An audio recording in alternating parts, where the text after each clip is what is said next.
Well, hello, and welcome to 60 and Sassy. We're Karen and Honey, two women in our 60s who are not done living, dreaming, or laughing.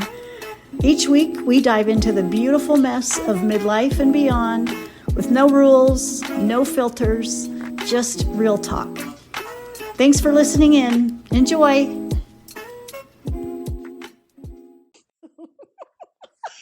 Oh, God. That is hilarious. I just told Karen that when I look to the left, I have a hair on my nose sticking out.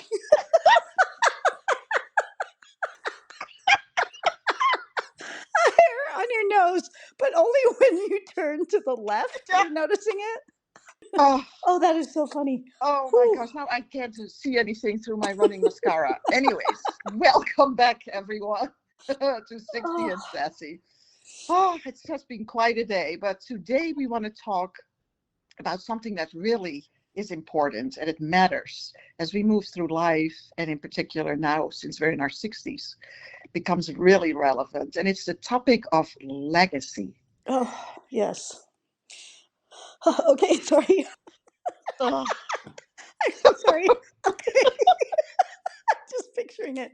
Okay, oh my gosh. Here we go. Okay, Karen, control. Yes, legacy. Legacy is our topic today. And I don't know if you remember this or not, Honey, but when we first had a phone call about this episode, you asked me the best question. And what you said was, are you leaving a legacy or are you living a legacy? Which was actually really profound. I was so proud of you. And mhm. I have thought a lot about it since then. And I actually have realized some things about how I view legacy along the way because of that question. So thank you. Well, absolutely. You're welcome. Because legacy means a lot of things to a lot of people, let's face it. So some folks think it's what you leave behind for your kids, and others see it as how you live now. And I am more from that ilk. So it's like being intentional, telling family stories, creating traditions, living mindful, or showing kindness. So I think that's living your legacy, not so much leaving one. That's really good. I like that. I think I've always felt pretty intentional about legacy. You know this, Honey, but for you listeners, my dad died very early in my 20s. Mhm. And I think that that really, really shaped me more than I probably realized at the time. So I have absolutely nothing tangible from my dad. I don't have any letters, no recordings, videos. I don't even have a voicemail. And sometimes, oh, I would just give anything to hear his voice and his laugh again. And remember that this was before smartphones were in everyone's hands. So that was back when recording a memory meant that you had an actual camcorder. Do you remember those, honey? Camcorders? Yes, Oh, absolutely. that's where you needed upper body strength to hold them up. Like, yeah, total upper body strength, which I'm Mhm. still not known for, probably. But I do think that it's probably the reason why I double down on creating things that my kids can hold in both their hands and in their hearts. It's really, really important to me. Yeah, that makes sense. I realize that must be very hard for you that he died at such a young age. Yeah. And I mean, let's face it, for our generation, it was different. We usually only have some old photos of those who we've lost, and because we didn't have the technology at hand to Mhm. build a legacy digitally as we can now. So when my parents, and in particular my dad, was in his late 80s when he died, so I have a very different story because I have a lot of memories of him and from him. Yeah. Yeah. And that's why I love this podcast though, because we get to bring such differing views and experiences to the table. And I just Hmm. love that. So in my view, memories and photos, they're almost like these little anchors. So when each of our girls were born, my husband and I started this fun tradition of writing one handwritten letter per year. And we did that for 21 years. Not for Wow. now, but as a gift for later. So someday, and I love thinking about this, someday they'll each have 42 letters to read, and hopefully they will be filled with wisdom, love, and really just simple, quiet truths of our journey of our life together. And I think I love it because it's something that they can hold in their hands. It's something really tangible. And they will know without a doubt that it came straight from us. Exactly. And they will love it because we know those girls. And just for the listeners, Karen, it's probably good to say that I don't have children. So legacy feels very different to me.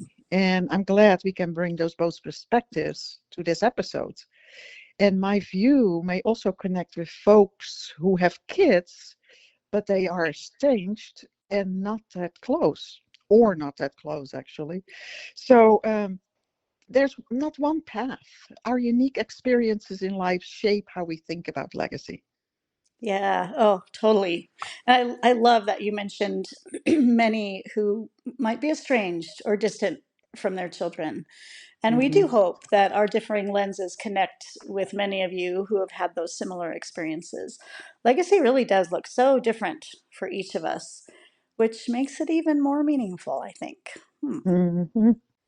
So, another crazy thing, Oni, that came to mind after that question you posed on the phone is when I turned 50. And I'm not sure if you remember this or not, but I challenged myself to do 50 new things that year that I had never experienced before. So I did one new adventure per week throughout the year. It was amazing. I did things like swimming with wild sea turtles in Hawaii. I Mm. tried Peruvian food for the first time. Oh gosh, I drank from a ridiculously expensive bottle of red wine. Uh, what else? I ate astronaut food, space food. That was fun. Mm. How fun. I had never had a pie thrown in my face, so my girls loved getting to do that, and they threw a big old pie in my face. That was fun. Drank a gallon of water per day. Went on a social media fast one week. I learned how to drive a tractor. One of my all-time favorite things, though, was watching a live surgery. Thankfully, not my own. But of course, I documented it all with notes and pictures. And again, I think that was just a way of remembering and hopefully being remembered. Ah, you continue to amaze me, Karen. I can only aspire to be like you. That is so you living your legacy. It's because legacy doesn't have to wait until you're gone. Hmm. And that's exactly what you're doing. You're living it now. You know I will never do all the crazy stuff that you sign up for. But my living my legacy is showing up every day for my responsibilities, being positive, believing in people, being respectful, keeping my word, and being my best self. Hmm. And of course, with a little sass. Oh, yes, you've got the sass, girl. No, those are all such good things. And you do show up in a really good way. Like that nose hair that shows up only when you turn to the left. I After this, I'm gonna capture that thing. It's like with all my force. Oh my gosh, that totally made my day. Okay, so anyway, um, let me see here. Where was I going? Oh, I did have another thing that came to my mind that I wanted Right. to mention. So, our girls both experienced some tragic losses of friends as they were growing up. And in high school, where I used to teach, following each loss, the students would wear a bracelet with a word or two that represented that friend. And it was always such a simple gesture, but it was so powerful for all of the students. And I think that's definitely a form of legacy too, just living in a Hmm. way that leaves a mark on people's hearts, just through simple, meaningful words that just encompass who you are. Hmm. So I've always kind of wondered if I had a bracelet made for me, if there ever was one, what would that say on it? And I think I've come up with make it matter, find the beauty, or Hmm. be the change, or maybe just plain old be kind. Gosh, that is definitely something that we need right now in our world. Yeah, And yeah. okay, you know what's coming here, honey. What would you want your bracelet to say? I knew you were going to do that because I am so not sentimental like that. And so let me think. Right off the cuff, I would say my bracelet to say "get alive" or something along those lines. Oh my. Oh, and you know what? Ironically, I think everybody would agree that that would reflect my essence best. It's like, well, you guys, suck it up. Just face it heads on. That's it. Yes, that That's oh, that's my advice. that is totally you, I must say. That gosh, we are so different. Me sentimental, you what's a nice way of saying it? I'm Wonderfully bracing weird. myself. How about wonderfully weird? Wonderfully Yeah, weird. yeah, that works for me. It is a miracle that we are friends, girl. It's like, all right. So you are definitely the sentimental one, let's face it. Yes, And I will always be Dutch. that's true. Hey, let's do this. Can you tell your listeners about what you did for your 60th birthday? It Oh, seems like another way of both living and leaving a legacy. yeah, of course I will. And I'm actually still in the process of this because I'm not quite 61 yet. Don't rush me. But but yeah, so when the calendar turned over from 59, I decided it would be fun to mail 60 handwritten notes to people in my life throughout the year. And I actual snail mail. No email, actual snail mail. Because honestly, I'm thinking who doesn't do a happy dance when the mailbox holds something other than bills, right? And it's fun imagining my people dancing around by their mailboxes. And I think it's just another way of saying, I see you and you matter while I'm still here. And that's important to me. So I guess those kinds of things, they are more important to me than leaving material things behind. We sometimes hope that our minimalistic daughters would fight over the grandfather clock or our china and tea sets, but let's be real. They're probably just going to fight over who has to take those things and figure out who to donate them all to. Oh gosh, yeah, for sure. It's not going to happen that they want that. Ah, but listeners, I have to say that I was actually on that list of Karens, and I did appreciate your kind notes, my friend, Thank you. and just made me realize that I actually never wrote back. Oops. Yeah. Okay. Oops. Yeah. Let that one go, honey, because I never in a million years would expect one back from you. You are the queen of many things, but letter writing is not one of them. And I do know that about you.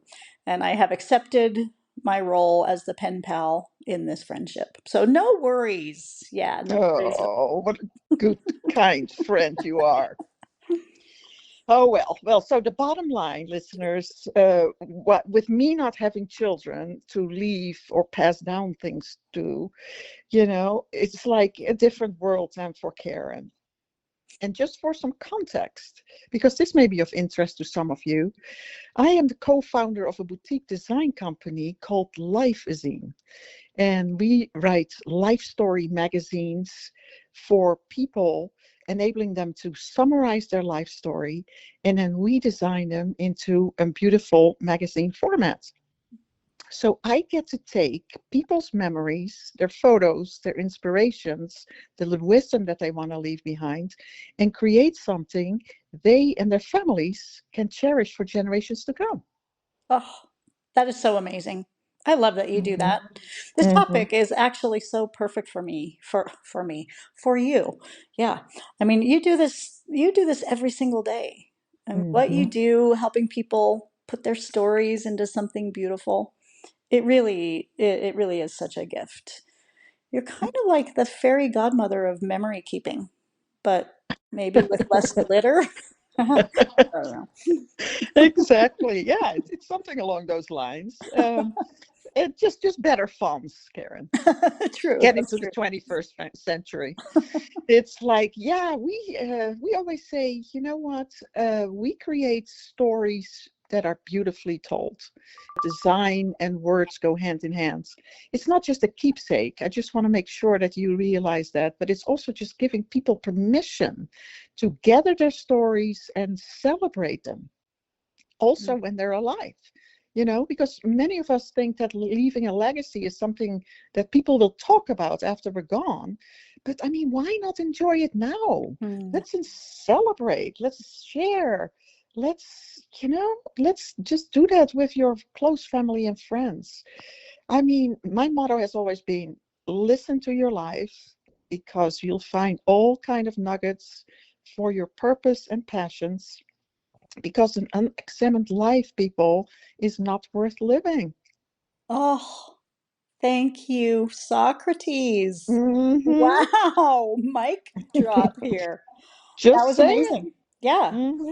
And going back to what you just said, I actually did experience something like that with a friend of mine years ago who had terminal cancer.